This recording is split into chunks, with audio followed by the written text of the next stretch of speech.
నేను మీ శ్రీలత. ముందుగా headlines. Telugu Desam party ప్రజలకు ఎప్పుడు అండగా నిలుస్తుందని తెలియజేసిన టీడీపీ విశాఖ జిల్లా అధ్యక్షులు పల్లా శ్రీనివాసరావు. అధికారంలోకి రాకముందు హామీలిచ్చిన ముఖ్యమంత్రి వైఎస్ జగన్ మాట తప్పి మడం తిప్పారని ఆరోపించిన జనసేన కార్పొరేటర్ పీతల మూర్తి యాదవ్. నందిగామ మున్సిపల్ కార్మికులు చేస్తున్న సమ్మెకు టీడీపీ కౌన్సిలర్లు నేతలతో కలిసి సంఘీభావం తెలియజేసిన మాజీ శాసనసభ్యురాలు సౌమ్య. అనకాపల్లి జిల్లా కసింకోటలో కనక మహాలక్ష్మి అమ్మవారి మార్గశిర వారోత్సవాలు ఘనంగా జరిగాయి. మార్గశిర మాసం ఉత్సవాలలో భాగంగా కనక మహాలక్ష్మి అమ్మవారి ఆలయంలో నెల రోజుల నుంచి ఘనంగా ఉత్సవాలు నిర్వహించారు. చివరి రోజు అయిన 4వ లక్షవారం అమ్మవారికి ప్రత్యేక పూజలు నిర్వహించి భక్తులకు దర్శనాలు కల్పించారు. కార్యక్రమాల్లో భాగంగా మధ్యాహ్నం భారీ అన్న సంరాధన కార్యక్రమం ఈ సందర్భంగా జరిగింది.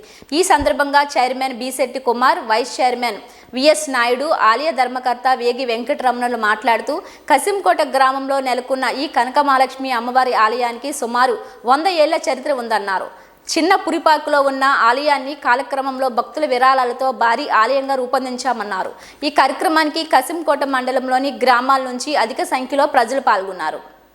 వీరి కుర్రోళ్ళందరూ కూడా సహకారంతో వీరి గ్రామాంతర మంది కూడా వారి యొక్క సహాయ సహకారంతో ప్రముఖుల తాలూకా సహాయ సహకారంతో ఇంత అభివృద్ధి కార్యక్రమాలు చేయడం జరుగుతుంది. ఈ కార్యక్రమాలన్నీ కూడా ఈ నెల రోజులు కూడా నా పని ఆగానే మా చైర్మన్ గారు అయినటువంటి బిశెట్టి కుమార్ గారు ఇంత ఘనంగా ఉత్సవాలు నిర్వహించడం జరిగింది. కావున భక్తులందరికీ కూడా మీ ద్వారా ప్రత్యేకమైన ధన్యవాదాలు తెలుపుతున్నాం. అమ్మ ఉంటే అన్నీ ఉన్నట్టే, అమ్మ దయ ఉంటే అన్నీ ఉన్నట్టే. అలాగే ప్రతి ఏడాది కూడా 10,000 మందికి ఇక్కడ అన్న సమారాధన కార్యక్రమం జరుగుతుంది. ఆ అన్న సమారాధన కార్యక్రమంలో కూడా భక్తులందరూ పాల్గొని తీర్థ ప్రసాదాలు స్వీకరించి అమ్మవారి ప్రసాదాలు స్వీకరించి వెళ్ళి అమ్మవారి దయతో మీ అందరూ కూడా సురక్షంగా ఉండాలని కోరుచు చైర్మన్ గారి ఆశీస్సులతో ఇంకా ఈ దీక్షలు ఇంకా మన అమ్మవారి ఉత్సవాలని ఇంకా మరింత అభివృద్ధి చేస్తామని హృదయపూర్వకంగా కోరుతున్నాము.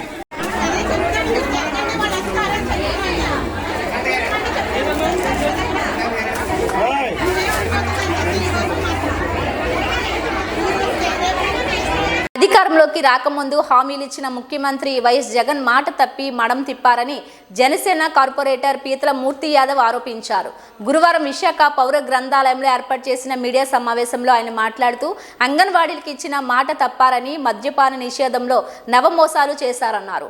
అదేవిధంగా స్టీల్ ప్లాంట్ విషయం, ప్రత్యేక హోదా, సిపిఎస్ రద్దు విషయాల్లో ప్రజలను మభ్యపెట్టారని, ఇప్పటికైనా ప్రజలు వాస్తవాలు తెలుసుకోవాలన్నారు. మంత్రి అమర్కు సీటు కేటాయించే విషయంలో కూడా సీఎం జగన్ మోసం చేశారని ఆరోపించారు. నవరత్నాలని చెప్పి నవమోసాలు చేసి అలాగే మద్యపాన నిషేధం చేస్తానని చెప్పినటువంటి జగన్మోహన్ రెడ్డి మడమ తిప్పాడు. ఒక ప్రత్యేక హోదా విషయంలో కానీ, స్టీల్ ప్లాంట్ ప్రైవేటీకరణ విషయంలో కానీ, సిపిఎస్ రద్దు విషయంలో కానీ మడమ తిప్పినటువంటి మాట తప్పినటువంటి జగన్మోహన్ రెడ్డి మరి అత్యంత నమ్మకంగా ఉన్నటువంటి గుడివాడ అమర్ని మంత్రిగా చేసి కేవలం పవన్ కళ్యాణ్ గారిని, జనసేన పార్టీనే తిట్టడానికి మంత్రిగా ఉపయోగించుకున్నటువంటి జగన్మోహన్ రెడ్డి ఈ గుడివాడ అమర్ని మరంత విశ్వాసంగా ఉంటే ఎందుకు మరి అనకాపల్లి సీటు మంత్రి గుడివాడ అమర్కి తీసేసి నూతన వ్యక్తికి ఎందుకు ఇవాళ ప్రకటించాడు జగన్మోహన్ రెడ్డి?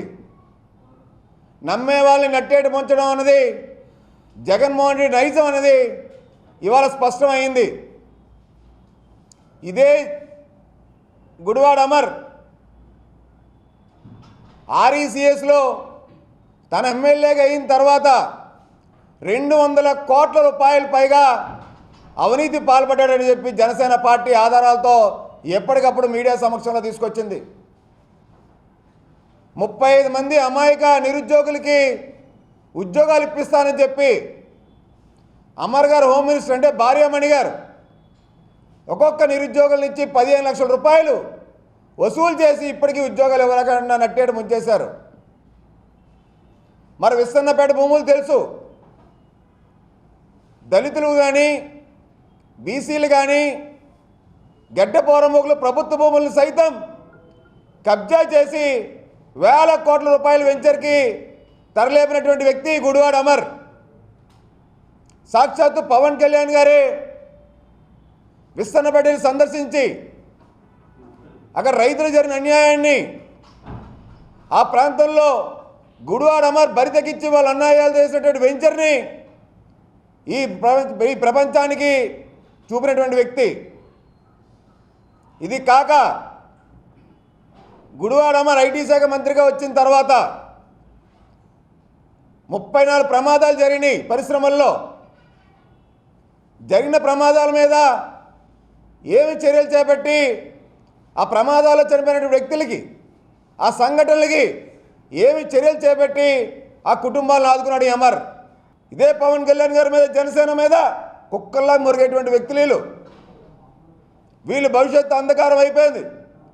అంటే ఒకటి గుర్తుపెట్టుకోండి, నీతిగా, నిజాయితీగా, నిష్పక్షపాతంగా రాష్ట్ర అభివృద్ధి కోసం, రాష్ట్ర అభ్యున్నతి కోసం, భావితరాల భవిష్యత్తు కోసం, మన బిడ్డల ఉద్యోగం కోసం, ఉపాధి అవకాశాలు, వలసలు పోకూడదనేటువంటి తపనతో పరితపిస్తున్నటువంటి పవన్ కళ్యాణ్ గారి నాయకత్వం రాష్ట్ర ప్రజలందరూ కూడా ఇవాళ ఆశీర్వదించడానికి సిద్ధంగా ఉన్నారు. తెలుగుదేశం పార్టీకి ప్రజలకు ఎప్పుడు అండగా నిలుస్తుందని టీడీపీ విశాఖ జిల్లా అధ్యక్షులు పల్లా శ్రీనివాసరావు అన్నారు. గురువారం జిల్లా టీడీపీ కార్యాలయంలో ఏర్పాటు చేసిన మీడియా సమావేశంలో ఆయన మాట్లాడుతూ, శుక్రవారం టీడీపీ అధినేత చంద్రబాబు సతీమణి నారా భువనేశ్వరి విశాఖలో పర్యటిస్తున్నారని, నిజం గెలవాలిలో భాగంగా అక్రమ కేసులో చంద్రబాబు జైల్లో ఉన్న సమయంలో మనస్తాపంతో మృతి చెందిన టీడీపీ కుటుంబాలను పరామర్శిస్తారని చెప్పారు. వారి కుటుంబానికి అండగా టీడీపీ నిలుస్తుందని భరోసానిస్తారని, టీడీపీని నమ్ముకున్న ప్రతి ఒక్కరికి కూడా అండగా ఉంటుందని చెప్పారు. పవన్ కళ్యాణ్ సైతం చంద్రబాబు అరెస్టుపై గలం విప్పారని, రాష్ట్రంలో ఇప్పుడున్న వైసీపీ ఎమ్మెల్యేలు ప్రజలను ఎదుర్కోలేకపోతున్నారన్నారు. అందుకే చాలా మంది పార్టీ మారుతున్నారన్నారు. వారు పర్యటన మళ్ళీ మొదలుపెట్టి సౌత్ నియోజకవర్గంలో 2 చనిపోయారు. వారికి పరామర్శించి తర్వాత నార్త్ నియోజకవర్గంలో 1 చనిపోయారు. అక్కడికి వెళ్ళి లంచ్ విరామం తీసుకున్న తర్వాత గాజువాకలో మరి 3 చనిపోవడం జరిగింది. వాళ్ళని పరామర్శించడానికి గాజువాక్ వచ్చి 7 గంటలకి మళ్ళీ ఎయిర్పోర్ట్ చేరుకొని వారు తిరుగు ప్రయాణం బయలుదేరుతారు. తిరుగు ప్రయాణం ఉందని చెప్పి ఈ సందర్భంగా తెలియజేస్తున్నాను. ఆ పూర్తి స్కెడ్యూల్ అంతా కూడా మీకు సాయంకాలంకి మేము రిటర్న్గా మీకు ఇస్తామని చెప్పి తెలియజేస్తున్నాం. ఎందుకంటే మాకు ఇది టెంటేటివ్గా, ఆల్మోస్ట్ టెంటేటివ్ అంటే ఫైనల్గా ఇదే స్కెడ్యూల్.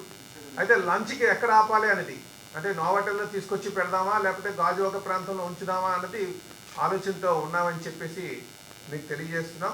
దానికోసం ఈ ప్రెస్ మీట్ పెట్టడం జరిగిందని చెప్పి మీకు అందరికీ తెలియజేస్తూ, అలాగే ఈరోజు ఇంకొక విషయం ఏంటంటే కొంతమంది విమర్శలు చేస్తున్నారు, ఎందుకు తిరుగుతున్నారు ఏంటని చెప్పేసి. మేము చెప్తున్నాం కదా, మీరు ఈరోజు తెలుగుదేశం పార్టీకి సుమారు 70 లక్షల మంది కార్యకర్తలు, అభిమానులు ఉన్నారు. 70 లక్షల మంది మాకు ఉన్నటువంటి మెంబర్షిప్. ఇందులో చంద్రబాబు నాయుడు గారిని క్షుణ్ణంగా చూస్తున్నటువంటి 42 సంవత్సరాలుగా ఆయన రాజకీయ చరిత్రను కానీ, ఆయన యొక్క నిబద్ధత మీద కానీ నమ్మకంతోనే ఉన్నారు. అందరూ వాళ్ళు క్షుణ్ణంగా పరిశీలిస్తున్నారు. నిజంగా ఎంతమంది సీనియర్లు, ఎంతమంది అభిమానులు, అలాగే ప్రజలు కూడా అన్యాయంగా ఈయన 53 రోజులు జ్యుడిషియల్ రిమాండ్లో ఉంచారు. ఇంతకన్నా పెద్ద అన్యాయం ఇంకేమో ఉండదు. జగన్మోహన్ రెడ్డి గారు కేవలం అధికారాన్ని కక్ష సాధింపు కోసమే వాడుతున్నారు. ఆ ఇచ్చినటువంటి అధికారాన్ని సద్వినియోగం చేసుకోవాలనే ఆలోచనతో లేరు. ఇది అన్యాయం అని మనస్తాపం చెందినటువంటి కార్యకర్తలు, నాయకులు చాలామంది ఉన్నారు. మా గాజువాక ప్రాంతంలోనే తెలుగుదేశం బాబాయిగా పిలువబడుతున్నటువంటి రాధాకృష్ణ గారు, ఆయన అయితే నాకే ఫోన్ చేసేవారు, బాబు ఎప్పుడు రిలీజ్ అవుతారు, ఏమవుతుంది, ఇంత అన్యాయం అని చెప్పేసి. అదే మనస్తాపంతో ఆయన మరణించడం జరిగింది. అలాగే గొట్టుముక్కల సరోజిని అని చెప్పేసి, ఆవిడ కూడా సీనియర్ కార్యకర్త, నిరంతరం పార్టీ అంటే ఒక అభిమానం. నిజంగా వాళ్ళు కూడా ఇంత అన్యాయం బాబు, అంత అరెస్ట్ చేస్తారా, ఎప్పుడు రిలీజ్ అవుతారు చెప్పని చెప్పేసి మాకు అనేక సందర్భంలో ఫోన్లు. అలాగే మనస్తాపంతో చనిపోయారు. అలాగే కోరుకొండ వెంకట్రావు అని చెప్పేసి, ఆయన కూడా అందరితో ఎవరైనా సరే ఏమైనా అన్నా సరే పార్టీ కోసం, చంద్రబాబు నాయుడు గారి కోసం ఏమన్నా సరే విపరీతమైన ఆర్గ్యుమెంట్ చేసేటువంటి వ్యక్తి, అభిమాని. ఆయన కూడా ఆ మనస్తాపంతో చనిపోవడం జరిగింది కాదు. అప్పుడు నేను పర్టికులర్గా చూసినటువంటి విషయాలు చూసినటువంటి వ్యక్తి లేదు కనుక రాజకీయ నాయకులు వాళ్ళకి ఇచ్చినటువంటి అధికారాన్ని సద్వినియోగం చేసుకోవాలి, ప్రజల జీవితాలు బాగు చేసుకోవాలి, కానీ చేయడానికి ప్రయత్నాలు చేయాలి. అంతేగాని అంగన్వాడీ కార్యకర్తల పెండింగ్ సమస్యలు పరిష్కరించే విషయంలో రాష్ట్ర ప్రభుత్వం సకాలంలో స్పందించకపోతే ఉద్యమాన్ని ఉధృతం చేయడంతో పాటు నిరాహార దీక్షలు కొనసాగిస్తామని అంగన్వాడీ ఉద్యోగుల సంఘం జిల్లా అధ్యక్షురాలు వై తులసి అన్నారు. గురువారం విశాఖ జగదాంబ సిపిఎం కార్యాలయంలో ఏర్పాటు చేసిన మీడియా సమావేశంలో ఆయన మాట్లాడుతూ విశాఖ జగదాంబ సిపిఎం కార్యాలయంలో ఏర్పాటు చేసిన మీడియా సమావేశంలో ఆమె మాట్లాడుతూ తక్షణమే అంగన్వాడీల సమస్యను పరిష్కరించాలని, ఇప్పటికే 5వ తేదీలోగా ప్రభుత్వం విధుల్లోకి చేరకపోతే తొలగిస్తామని హెచ్చరిస్తుందని, ప్రభుత్వ బెదిరింపులకు భయపడకుండా పోరాటం కొనసాగిస్తామన్నారు. ఈ కార్యక్రమంలో యూనియన్ గౌరవ అధ్యక్షురాలు పి మణి తదితరులు పాల్గొన్నారు. గత 15 రోజులు పైబడి నిరవధిక సమ్మె చేస్తూ ఉన్నారు. వీళ్ళందరూ ఆందోళన చేస్తూ ఉన్నా రాష్ట్ర ప్రభుత్వం నిమ్మకి నీరెత్తినట్టు వ్యవహారం చేస్తూ ఈ సమ్మెలను అణిచేయాలని పోలీస్ నిర్బంధాలను ప్రయోగించి, లాఠీ చార్జీలను ఉపయోగించి, కేసులు పెట్టి భయపెట్టి ఈ రోజున సమ్మెను అణిచేయాలని చెప్పేసి పూనుకుంటుంది. పైపొచ్చు సమ్మె చేస్తున్న వాళ్ళ మీద బెదిరింపు చర్యలకు పాల్పడుతూ ఉంటుంది. ఈ రోజున ఉద్యోగాల్లో జాయిన్ అవ్వకపోతే మీ అందరి ఉద్యోగాలు తొలగిస్తామని జిల్లా కలెక్టర్ల గారి ద్వారా అంగన్వాడీ వాళ్ళందరికీ లెటర్లు ఇప్పించారు. 5వ తారీఖు లోపల మీరు ఉద్యోగాల్లో జాయిన్ అవ్వకపోతే మిమ్మల్ని ఎందుకు తొలగించకూడదు అనేది. మున్సిపల్ కార్మికులందరికీ కూడా మెడికల్ ఆఫీసర్ చేత లెటర్లు ఇప్పిస్తున్నారు. మీ బదులు కొత్త వాళ్ళని వేసుకుంటాం, మీరు ఉద్యోగాలను తొలగిస్తున్నాం అని చెప్పి. అలాగే సమగ్ర శిక్షణ ఉద్యోగాలకు కూడా బెదిరిస్తూ ఉన్నారు. అంటే రాష్ట్ర ప్రభుత్వం వీరి యొక్క సమస్యలు ఇచ్చిన హామీలను పరిష్కరించకుండా, ఇచ్చిన మాట నిలబెట్టుకోకుండా ఆందోళన చేస్తున్నటువంటి, సమ్మెలు చేస్తున్నటువంటి కార్మికుల మీద తన ప్రతాపాన్ని చూపించడం అనేది సిగ్గుచేటని చర్య అని చెప్పేసి మేము భావిస్తూ ఉన్నాం. అందుకనే ఎన్నాళ్ళైనా సరే ఈ సమ్మె పోరాటాలు ఉధృతం చేస్తాం, మరింత ఉధృతం చేస్తాం. జగన్మోహన్ రెడ్డి దిగొచ్చే వరకు కూడా ఈ సమ్మెని కొనసాగించి డిమాండ్లు పరిష్కరించుకుంటాం అని చెప్పేసి తెలియజేస్తున్నాం. నిన్న మనం చూసాం, అంగన్వాడీ వాళ్ళు రాష్ట్రం మొత్తం మీద నడి రోడ్డు మీద పెట్టారు. మొత్తం ఆడపిల్లలను లేకుండా చిన్నపిల్లలతో సహా వస్తే బలవంతంగా చున్నీలేసి మెల్లో లాగి పశువులను ఈడ్చుకెళ్ళినట్టు ఈడ్చుకెళ్ళారు. ఆడవాళ్ళ మీద విపరీతంగా దాష్టీకం చేశారు. మగ పోలీసులు కూడా ఆడవాళ్ళ మీద, వాళ్ళ ఎమ్మర్ పార్ట్స్ మీద, వాటి మీద చేతులు వేసి బలవంతంగా కావాలని చెప్పి వాళ్ళు అవమానపరిచేటట్టు, రోడ్డు మీదకి రాకుండా భవిష్యత్తులో చేయాలని చెప్పేసి వాళ్ళు చాలా ప్రయోగాలు చేశారు. అయినా సరే అంగన్వాడీలు చాలా పట్టుదలగా ఎంతోమందికి దెబ్బలు తగిలాయి. నిన్న అంగన్వాడీ జిల్లా గౌరవ సలహాదారికి, జిల్లా ప్రధాన కార్యదర్శికి ఇద్దరికీ కూడా చేతులు వెనక్కి ఇరిచేయడం వల్ల వాళ్ళిద్దరూ కూడా నిన్న సాయంత్రం 6 వరకు కేజీహెచ్లో ఉండి స్కాన్లు వేయించి కట్లు కట్టించుకొని ఇంటికి వెళ్ళాల్సిన పరిస్థితి వచ్చింది. అంటే ఒక పక్కన అక్క చెల్లెమ్మలని చెబుతూ మరో పక్కన మహిళల మీద ఈ రకంగా దాడులు చేయించడం ఎంతవరకు సమంజసమే అడుగుతున్నాం. అందుకనే ఈ ఎవరైతే పోరాటాలు ఆందోళనలు చేస్తున్న కార్మిక వర్గం ఉన్నారో, అంగన్వాడీలు కానీ, మున్సిపల్ కార్మికులు కానీ, సమగ్ర శిక్షణ ఉద్యోగులు కానీ, వీళ్ళందరికీ సంఘీభావం తెలియజేస్తూ మొత్తం రాష్ట్రంలో ఉండే అన్ని కార్మిక సంఘాలు, కార్మిక, మహిళా, విద్యార్థి, యువజన సంఘాలు అందరినీ కూడా సంఘీభావం తెలియజేయాలని, వీళ్ళు చేస్తున్న పోరాటాలు విజయవంతం కావడం కోసం వారి యొక్క పూర్తి సహాయ సహకారాలు అందించాలని చెప్పి మేము విజ్ఞప్తి చేస్తున్నాం. వీళ్ళ డిమాండ్ల సాధన కోసం భవిష్యత్తులో వీళ్ళకి అండగా మొత్తం సిఐటియు తాలూకు అన్ని రంగాల్ని, అన్ని సంఘాలని కూడా వీధుల్లోకి తీసుకొని వస్తాం, రోడ్ల మీద తీసుకొని వస్తాం. వీళ్ళ డిమాండ్లు పరిష్కరించే వరకు కూడా ఈ పోరాటాన్ని మరింత బలపరుస్తూ ముందుకు తీసుకెళ్లడం కోసం కృషి చేస్తాం. జగన్మోహన్ రెడ్డి కనుక వీళ్ళ డిమాండ్లు పరిష్కరించకపోతే ఖచ్చితంగా జగన్మోహన్ రెడ్డి ప్రభుత్వాన్ని ఓడించి తీరుతామని ఈ సందర్భంగా హెచ్చరిక చేస్తూ ఉన్నాం. ఈ రోజుకి 24వ రోజు అంగన్వాడీల సమ్మె రాష్ట్ర వ్యాప్తంగా కూడాను. నిన్న కలెక్టర్ ఆఫీసు మెమోరాండం ఇవ్వడానికి వెళ్తే పోలీసులు చాలా దుర్మార్గంగా వ్యవహరించారు. అలాగే చాలామందికి గాయాలయ్యి వాళ్ళని హాస్పిటల్లో చూపించి అన్నీ చేసేటప్పటికి రాత్రి అయ్యింది. అయినా సరే వాళ్ళందరూ కూడా ఇలా అంగన్వాడీల మీద ఇలా నిర్బంధించడం మేము ఖండిస్తున్నాము. భవిష్యత్తులో కూడా మా న్యాయమైన డిమాండ్స్ కానీ రాష్ట్ర ప్రభుత్వం అంగీకరించకపోతే మాత్రం మేము ఈ సమ్మెను ఉధృతం చేస్తూ ఎల్లుండి నుండి 5వ తేదీ నుండి రాష్ట్రంలో నిరాహార దీక్షలు చేస్తున్నారు. 6వ తేదీ నుండి జిల్లా వ్యాప్తంగా నిరాహార దీక్షలు పడుతున్నాము. ఇంకా నిరాహార దీక్షలు ఈ పండుగలోగా కానీ సంక్రాంతి లోపు కానీ అంగన్వాడీలు న్యాయమైన డిమాండ్స్ కానీ అంగీకరించకపోతే రాష్ట్ర ప్రభుత్వం ఇంకా మేము నిరాహార దీక్షకు కూడా వెళ్తామని చెప్పేసి ఈ రాష్ట్ర ప్రభుత్వాన్ని హెచ్చరిస్తున్నాం. ఇప్పటికైనా సరే అంగన్వాడీలే కాదు మున్సిపల్ కార్మికుల్ని సమగ్ర శిక్షా కార్మికులను కూడా ఈ రోడ్డు మీద పెట్టి చాలా నిర్బంధిస్తున్నారు. ఈ నిర్బంధాలన్నింటినీ కూడా మేము ఖండిస్తున్నాము. ఎప్పటికైనా రాష్ట్ర ప్రభుత్వం దిగొచ్చి అంగన్వాడీలు న్యాయమైన డిమాండ్లుగా అంగీకరించకపోయేటట్లయితే మేము జగన్మోహన్ రెడ్డి గారిని గద్దె దించడం ఖాయమని చెప్పేసి మరి ఒకసారి రాష్ట్ర ప్రభుత్వాన్ని హెచ్చరిస్తున్నామండి. మాజీ legendary Indian football player Palkonda Kondalarao 58వ పుట్టినరోజు సందర్భంగా గురువారం పద్మశ్రీ సుంకర ఆదినారాయణ చేతుల మీదుగా విశాఖలోని సౌత్ నియోజకవర్గంలో పరిధిలో ఇందిరా ప్రియదర్శిని మున్సిపల్ స్టేడియంలో వైజాగ్ ఫుట్బాల్ అకాడమీ ప్రారంభించారు. ఈ సందర్భంగా ఆయన మాట్లాడుతూ ఫుట్బాల్ క్రీడాకారులంతా మంచిగా రాణించి నగరానికి ఖ్యాతి తెచ్చే విధంగా క్రీడల్లో రాణించాలన్నారు. ఈ సందర్భంగానే పలు ఫుట్బాల్ టీంలకు north Andhra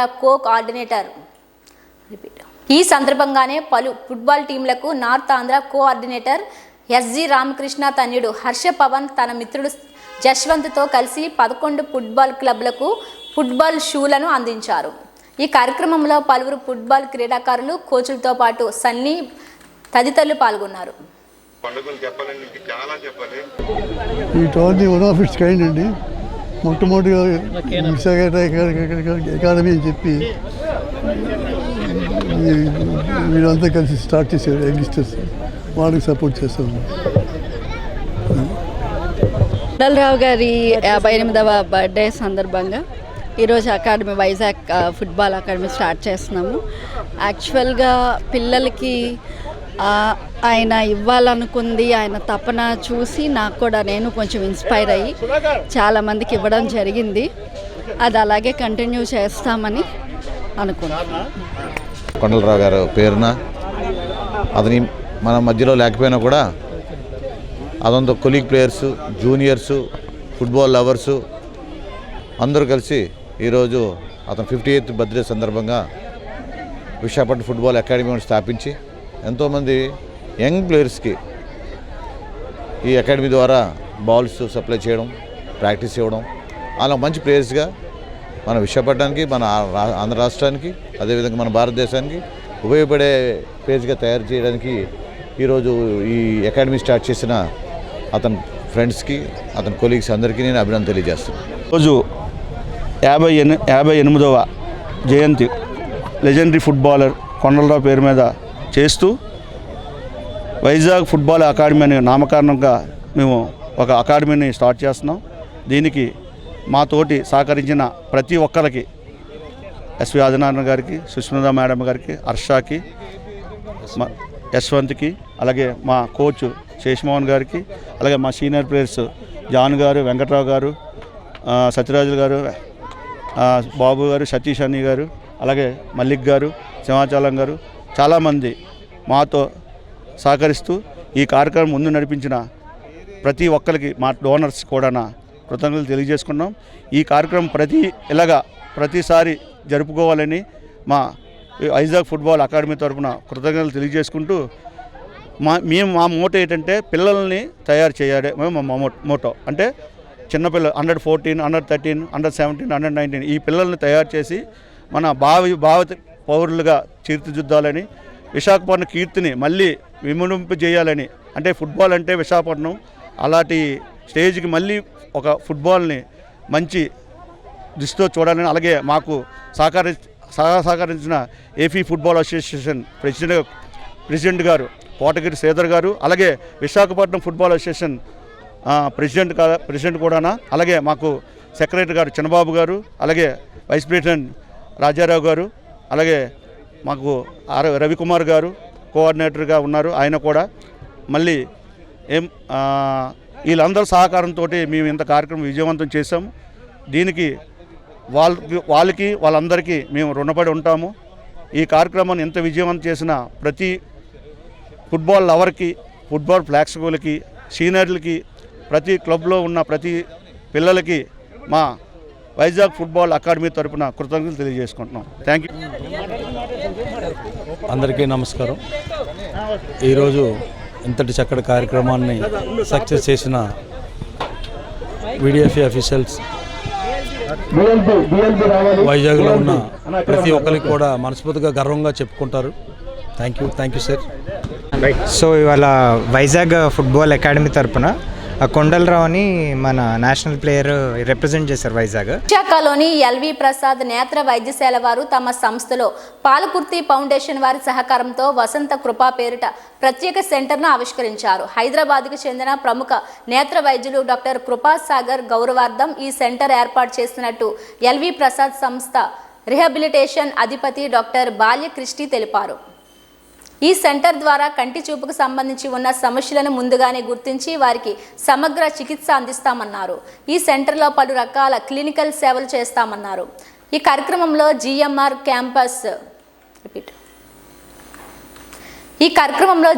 campus head doctor Bhavik Panchal, Palakurthi foundation ప్రతినిధి ప్రశాంత్ తదితరులు జనసేన పార్టీ మైలవరం మండల అధ్యక్షులు సేలం బ్రహ్మయ్యను మా KNR channel regional coordinator Mattipalli Balakrishna అడిగిన ప్రశ్నలకు సమాధానమిస్తూ జనసేన పార్టీ వ్యవస్థాపక అధ్యక్షుడు కొనిదెల పవన్ కళ్యాణ్ ఆదేశాల మేరకు మైలవరం నియోజకవర్గ ఇన్ఛార్జ్ అక్కల రామ్మోహన్ రావు ఆధ్వర్యంలో మైలవరం మండలంలో 13 గ్రామ పంచాయతీలలో 11 గ్రామ పంచాయతీలకు కమిటీలు వేశామని, అందులో మైలవరం గ్రామ పంచాయతీలకు గజరాజు పద్మావతిని, చంద్రగూడెంకు ఆయంచా శివరాం ప్రసాద్ని, పుల్లూరు 1కు ఎడ్ల మధుబాబుని, పుల్లూరు 2కు కర్నె రాంబాబుని, మర్సుపల్లికు మోదుగురు గాంధీని, పొందగలనకు పసుపులేటి నాగరాజుని, వెల్వడంనకు ఆనం అభిషేక్ని, గణపవరంనకు తాళ్ల శివరామకృష్ణని, చంద్రాలకు గుణదల నాగయ్యని, ఎదురుబీడంకు వీర్ల పౌల్ రాజుని, కీర్తిరాయనగూడెంకు తోట మాధవరావుని, తోలుకూడనకు సుంగర సత్యనారాయణని గ్రామ పార్టీ అధ్యక్షులుగాను మరికొంతమందిని కమిటీ సభ్యులుగా నియమించామని వారిని రాష్ట్ర అధికార ప్రతినిధి మైలవరం నియోజకవర్గం ఇన్ఛార్జ్ అక్కల రామ్మోహన్ రావు ప్రకటించారని అన్నారు. డ్యామేజ్ ఉంటే దానివల్ల పిల్లలకి కనపడకపోవడం, దీంట్లో మామూలుగా మనం గ్లాసెస్తో కానీ సర్జరీతో కానీ మనం సరి చేయడం అనేది కుదరదు. కంటి అవయవాలన్నీ బాగుంటే కూడా బ్రెయిన్లో కంటికి సంబంధించిన ప్రాబ్లం ఉన్నప్పుడు ఈ పిల్లలకి చూపు రాదు. దాదాపు 60% పిల్లలకి ఈ ప్రాబ్లంతో పాటు వాళ్ళకి మిగిలిన డెవలప్మెంట్లో కూడా చాలా డిలే ఉంటుందని, వాళ్ళు నడవడం కానీ మాట్లాడడం కానీ వాళ్ళు అర్థం చేసుకోవడం వల్ల కానీ కూడా చాలా ప్రాబ్లం ఉంటుంది. సో ఈ కొత్త ప్రాజెక్ట్ మేము ప్రారంభించినది ఏంటంటే ఇట్లాంటి పిల్లలకి వాళ్ళ ఫ్యామిలీకి సర్వీస్ చేయడానికి. దీని గురించి మన దేశంలో ఇంకా సరైన అవగాహన పెరగలేదండి. ఇప్పట్లో మనకి ఇది లీడింగ్ కాజ్ అనమాట. పిల్లలకి వచ్చిన కంటి జబ్బుకి ముఖ్యమైన కారణం ఇది అవుతుంది. కానీ దీని గురించి సరైన అవగాహన లేదు. ఈ ప్రాజెక్ట్ ద్వారా మేము తల్లిదండ్రికి ఇంకా ఈ ఐకేర్లో ఉండే వాళ్ళందరికీ కూడా బాగా ట్రైనింగ్ ఇచ్చేసి ఈ పిల్లలకి ఇంకా సర్వీసెస్ చేయాలనే ఉద్దేశంతో స్టార్ట్ చేసి ఉన్నామండి. ఈ ప్రాజెక్ట్ మేము స్టార్ట్ చేయడానికి మాకు విజన్ ఎయిడ్ అనే ఒక ఫౌండేషన్ అండి యుఎస్లో ఉన్నారు, వాళ్ళు ముందుకు వచ్చారు. వాళ్ళకి ఇంకా పాలకుర్తి ఫ్యామిలీ అని ఉన్నారు, వాళ్ళకి కూడా మా హాస్పిటల్ తరపున మా థ్యాంక్స్ చెప్పుకుంటున్నామండి. సో ఇక్కడ L V Prasad eye institute Visakhapatnam క్యాంపస్లో Vasantha Kripa Palakurthi vision aid resource centre for cortical cerebral visual impairment launch చేసినందుకు చాలా సంతోషం. This centre provides rehabilitation individualised care for young children with cortical and cerebral visual impairment. It is one of the first centers in the country and the first such center in Andhra Pradesh. ఈ రోజు LV Prasad తోటి partnership చేసి vision aid సంస్థ ఇక్కడ చాలా landmark event జరిగిందనమాట. So we are very very proud to partner with L V Prasad and we are also grateful to Palakurthi foundation of USA. Nandigama municipal కార్మికులు చేస్తున్న సమ్మెకు టీడీపీ కౌన్సిలర్లు నేతలతో కలిసి సంఘీభావం తెలియజేసిన మాజీ శాసనసభ్యులు సౌమ్య. ఎన్టీఆర్ జిల్లా నందిగామ పట్టణం మున్సిపల్ కార్యాలయం ఆవరణ నందు గత 10 రోజులుగా రాష్ట్ర ప్రభుత్వం తమ సమస్యలను పరిష్కరించాలంటూ మున్సిపల్ కార్మికులు చేస్తున్న సమ్మెకు పట్టణ టీడీపీ కౌన్సిలర్లు మరియు నేతలతో కలిసి మాజీ శాసనసభ్యురాలు సౌమ్య సంఘీభావం తెలియజేశారు. ఈ సందర్భంగా ఆమె మాట్లాడుతూ పారిశుధ్య కార్మికులు మన జీవితంలో ఒక భాగమని, వారు ఒక్కరోజు పని చేయకపోయినా ఊరంతా దుర్గంధమేనని, వైసీపీ ప్రభుత్వం వారి డిమాండ్లను వెంటనే పరిష్కరించాలన్నారు. అనంతరం నిత్యావసర సరుకులు కిట్లను కార్మికులకు అందజేశారు. ఈ కార్యక్రమంలో టీడీపీ నేతలు లాయర్ ఇంతిమల, ప్రవీణ, పట్టణ టీడీపీ కౌన్సిలర్లు, ముఖ్య నేతలు పాల్గొన్నారు. వాళ్ళు కూడా చేయని పనులు వీళ్ళు వాళ్ళ చేతులతో తీస్తారు, చెత్తని మురికి కాలంలో నుంచి తీస్తారు. నిజంగా వాళ్ళు దైవంతో సమానం, వాళ్ళ పాదానికి మనం మొక్కాలి. మరి అటువంటి వాళ్ళు వాళ్ళ పోరాటాల కోసం గత 10 రోజులుగా పోరాటం చేస్తూ వాళ్ళ హక్కుల కోసం పోరాటం చేస్తుంటే కనీస స్పందన లేదు ఈ ప్రభుత్వంలో. అదేవిధంగా గతంలో తెలుగుదేశం ప్రభుత్వంలో ఇలానే వాళ్ళు సభ్యులు చేస్తే ప్రభుత్వాలు పిలిచి చర్చలు జరిపేవాళ్ళు, వాళ్ళకి సానుకూలంగా స్పందించేవాళ్ళు. కానీ ఈరోజు అటువంటి వాతావరణం ఈ రాష్ట్రంలో లేదండి. వాళ్ళని గాలికి వదిలేశారు, వాళ్ళ హక్కుల్ని కనీసం పట్టించుకోవట్లేదు, చర్చలు జరపట్లేదు. అదేవిధంగా 10 రోజులైనా కూడా కనీసం సానుకూలంగా స్పందించట్లేదు. బలవంతంగా ఏదైతే వాళ్ళు పనులు చేస్తున్నారో వాళ్ళని వేరే వాళ్ళ చేత చేపించాలని చెప్పి నిన్న వాలంటీర్స్ చేత కూడా రంగంలోకి దింపడం జరిగింది. చాలా అమానుష్యం. తప్పకుండా ప్రభుత్వం వెంటనే స్పందించాలి. వాళ్ళు ఏదైతే హక్కులు వాళ్ళ డిమాండ్స్ ఉన్నాయో రెగ్యులరైజేషన్ చేయాలి, పెన్షన్ ఇవ్వాలి. మరి కొంతమంది పెన్షన్ అయినా కూడా వాళ్ళకి బెనిఫిట్స్ ఇంకా రావట్లేదండి. ఆన్లైన్లో చూస్తే ఇంకా మీరు రిటైర్ అవ్వలేదని చెప్తున్నారు, వాళ్ళు వాస్తవికంగా వాళ్ళు రిటైర్ అయ్యారు, బెనిఫిట్స్ రావట్లేదు.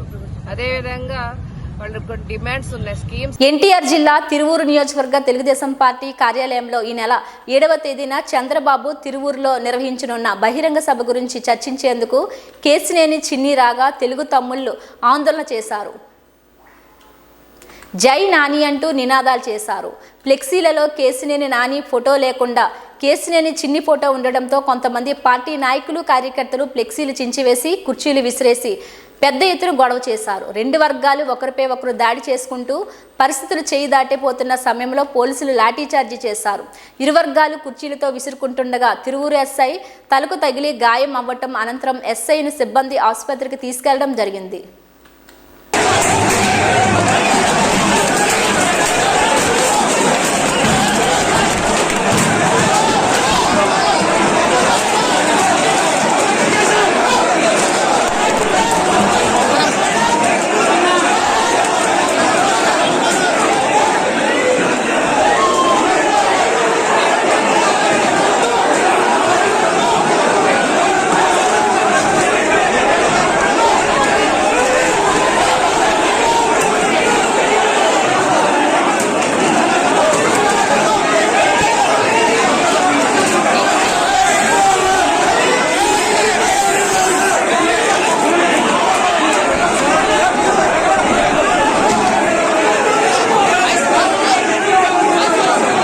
ఇవి బులెటిన్ అప్డేట్స్. మరిన్ని వార్తా విశేషాలతో మళ్ళీ కలుద్దాం. అందరికీ సెలవు, నమస్కారం.